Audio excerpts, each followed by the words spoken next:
Home Affairs Minister Tony Burke has issued a temporary exclusion order against one individual among a group of Australians seeking to leave the Al-Roj camp in northeastern Syria. National Affairs correspondent Jane Norman joins us now from Canberra. Jane, g'day. So what's the Home Affairs Minister had to say? Joe, well, Tony Burke, the Home Affairs Minister, has released a statement this arvo, as you mentioned, confirming that one individual in the cohort of women and children over in Syria has been issued with a temporary exclusion order. This is made on the advice of security agencies. You can imagine ASIO deeply involved here. But Mr Burke noting that at this stage, the security agencies have not advised whether the other members of this cohort have also met the threshold for a temporary exclusion order.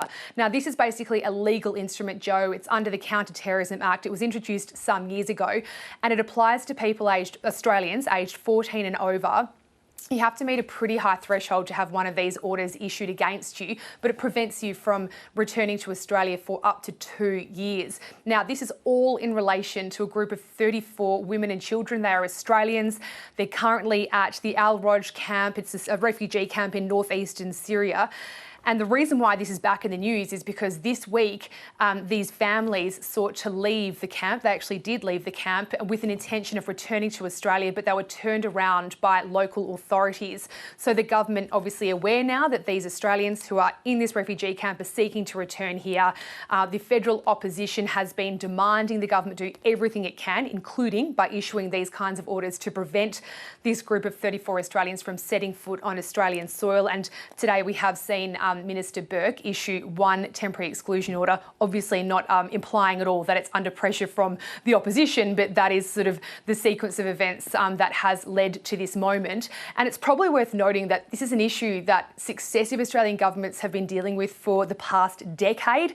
These women and children are in these camps because they went to Syria and Iraq with largely husbands and partners who joined Islamic State fighters in the Middle East. And so while a lot of the foreign fighters themselves are dead, in jail or still abroad, the families and children have been left in these Syrian refugee camps. And so the big question of what to do with them, well, from the Australian government perspective, successive governments have decided not to do anything to try and prevent these Australians from coming back onto Australian soil.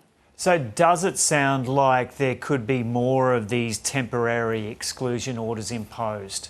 Yeah, well, the Home Affairs Minister yesterday, when he was asked about this, has said that we're constantly receiving advice from our agencies about whether the threshold has been met.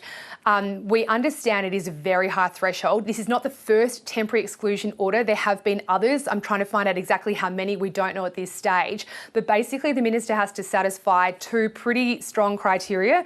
The first is that excluding the person would prevent a terrorist attack or training or facilitating a terrorist attack. The second threshold is that the person has been assessed by ASIO of being a risk to security for reasons related to politically motivated violence. And so there's obviously a lot of evidence that needs to be gathered to meet that legal threshold.